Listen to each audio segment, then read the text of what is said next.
Hello साथियों, नमस्कार। साथियों, जैसे कि हम मानव सभी प्राणियों में हमारे मस्तिष्क, हमारी बुद्धिमत्ता और हमारी चेतना शक्ति के कारण सब में सर्वोपरि माने जाते हैं। यानी कि हम हमारी चेतना शक्ति के कारण हम सभी प्राणियों में सबसे ऊपर हमारा स्थान होता है। यूँ तो चेतना शक्ति के विषय में बहुत सारे अनुभव हम ले चुके होंगे और उनका उपयोग भी कर रहे होंगे। आज हम और बेहतर ढंग से सरल शब्दों में चेतना क्या होती है, चेतना शक्ति का उपयोग हम कैसे करें और इस बदलती हुई दुनिया में चेतना शक्ति का हम और बेहतर उपयोग कैसे कर सकते हैं, इस विषय पर आज जानने की कोशिश करते हैं। सबसे पहले चेतना क्या है? हमारे जीवन में जो कुछ भी कुल मिला करके हमने अनुभव प्राप्त किया है, उस अनुभव को जब हम किसी अल्टीमेट स्वरूप में, संरचना में या आकार में बना लेते हैं, यही हमारे मस्तिष्क के अंदर चेतना या कॉन्शियसनेस का कार्य करता है। या हम इसको दूसरी तरह से ये भी कह सकते हैं कि वर्तमान समय में हम अपने आसपास की सभी चीज़ों और घटनाओं पे जब एकाग्रता के साथ में ध्यान देते हैं और उनको हम पूरी शिद्दत के साथ समझने की कोशिश करते हैं, तो यह हमारे अंदर एक चेतना बन जाती है। स्पष्ट है, इस चेतना को समझने के लिए अब हमें अपने मस्तिष्क का पूरा उपयोग समझना होगा। मस्तिष्क के कुल मिलाकर के 4 भाग या लोब्स होते हैं, जिनके कारण हमारे अंदर हम चेतना को समझ सकते हैं। सबसे पहला भाग है इसका फ्रंटल या प्री फ्रंटल लोब। यह लोब हमारे माथे के पीछे वाले भाग में स्थित होता है और यह हमारे सोचने, निर्णय लेने, हमारी इच्छा शक्ति, हमारी प्लानिंग के लिए और हमारे व्यक्तित्व विकास में हमें मदद करता है। यानी कि जब ये प्रीफ्रंटल लोब ठीक से एक्टिव हो जाता है तो हमारे अंदर इन सभी चीज़ों का विकास हो जाता है। और न्यूरोसाइंस और साइकोलॉजी के अनुसार यह फ्रंटल लोब हमारी चेतना शक्ति को बढ़ाने में 25 से 30% यूज़ में आता है।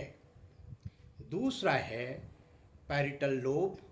यह पैरिटल लोब हमारे दोनों अर्ध गोलाकार जो ब्रेन के पार्ट्स हैं, उनके बीचों बीच इस जगह पर होता है और यह हमारे अंदर संवेदना को जानने का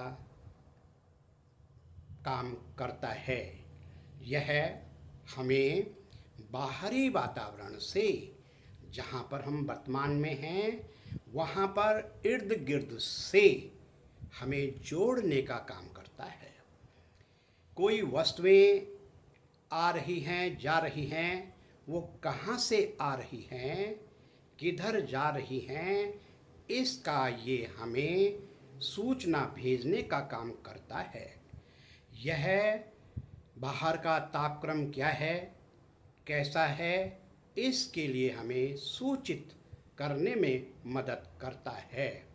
हम जब किसी चीज़ को छूते हैं तो यह उसकी भी सूचना हमें देता है। हमें कहीं पे यदि किसी भी प्रकार का शरीर के अंदर कोई दर्द हो रहा है तो उसको भी हमारी मस्तिष्क को भेजने का काम करता है, यानी कि यह हमारी चेतना का भाग बन जाता है और यह हमारी चेतना शक्ति का 20 से 25% उपयोग में आता है।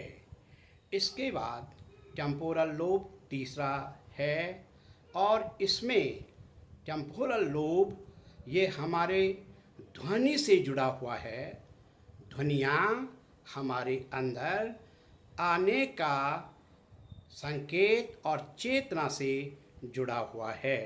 यह मुख्य रूप से भाषाओं, स्वरों, स्मृति और तमाम सारी पिछली वाली जो घटनाएं हैं उनका उपयोग करने में हमें मदद करता है और यह हमारे मस्तिष्क में हमारे कानों के ठीक ऊपर स्थित होता है। दोनों हेमिस्फीयर या गोलार्ध में होता है और यह हमें हमारे भावनाओं से किसी भी प्रकार की हों उनको जोड़ करके हमारी चेतना शक्ति बढ़ाने का कार्य करता है। इसके बाद मैं चौथा आपके सामने रखने वाला हूँ। चौथा लोब यह है ऑक्सीपिटल लोब, जो कि देखने के रूप में उपयोग होता है। हमारे मस्तिष्क का वह हिस्सा या वो लोब जहाँ से हम देखने के लिए तैयार होते हैं या हमें ये मदद करता है। यह हमारे मस्तिष्क के पीछे वाले भाग में स्थित होता है और यह हमें इमेजिनेशन और विजुअलाइजेशन में मदद करता है। यह चेतना शक्ति का 20 से 25% उपयोग में आता है, जबकि जो टेम्पोरल लोब है ये केवल 15 से 20% उपयोग में आता है।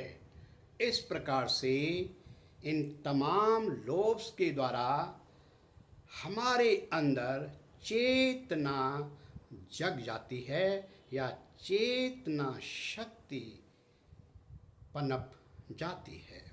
चेतना शक्ति को हम दो प्रकार से उपयोग करते हैं, एक तो बाहरी दुनिया में और दूसरा है अंदर की दुनिया में। जब हम बाहरी दुनिया में चेतना का उपयोग करते हैं तो उस समय हमारी अंदर की चेतना नियत हो जाती है। ठीक इसी प्रकार से जब हम अंदर की बात करते हैं, अंदर चेतना का उपयोग करते हैं, तो उस समय बाहर की चेतना कांस्टेंट या नियत हो जाती है। तमाम रिसर्चर्स से ये पता चला है कि हमारे लिए जो बाहरी चेतना होती है वह 30% से 40% के रूप में उपयोग में आती है, जबकि हमारे अंदर चेतना का प्रतिशत 60 से 70 होता है।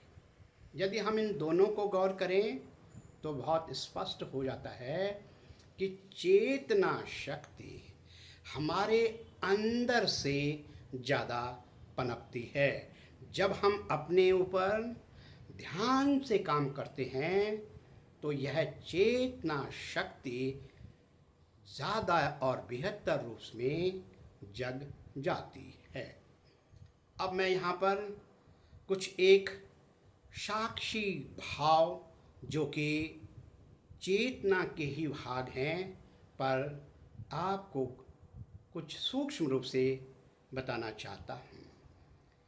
साक्षी भाव का मतलब होता है जब हम अपने इर्द गिर्द या अपने अंदर या बाहर घटनाओं को होते हुए देखते हैं, सुनते हैं, महसूस करते हैं, पर उस पे हमारा कोई भी प्रतिक्रिया नहीं होती है।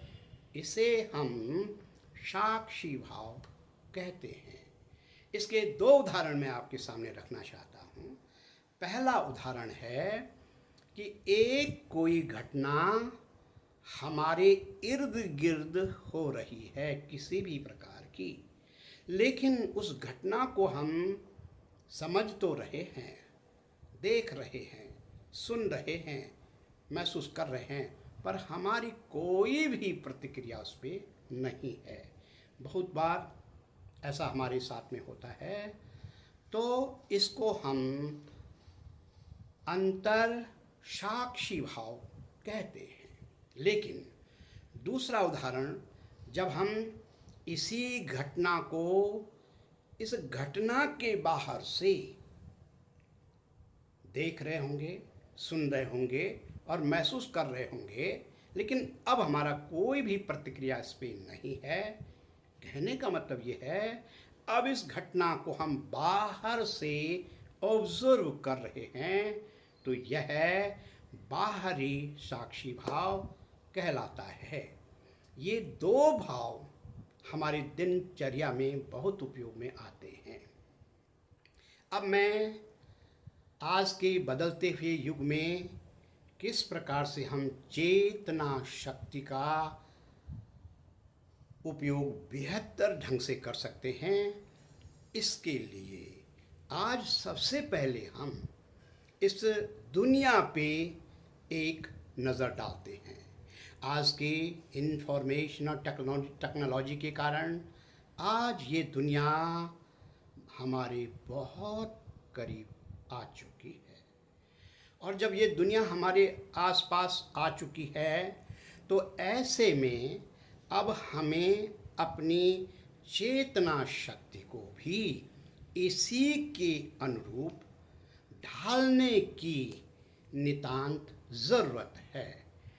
जब हम ऐसा करेंगे तभी जाके हम इस दुनिया को ठीक ठीक समझ पाएंगे और अपने जिम्मेदारी या जो कुछ हम प्लानिंग कर रहे हैं उसको बेहतर रूप में समझ पाएंगे।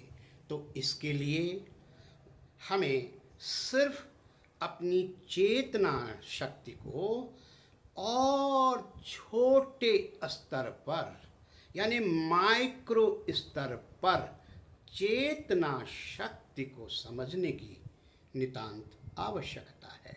अर्थात अब हमारा जो चेतना का लेवल है, स्केल है, पैमाना है, उसको आज दुनिया को श्रिंक होते हुए देखकर अब हमें वो स्तर, पैमाना और छोटा करना पड़ेगा, जिसको कि हम माइक्रो लेवल स्किल सेटिंग भी कह सकते हैं।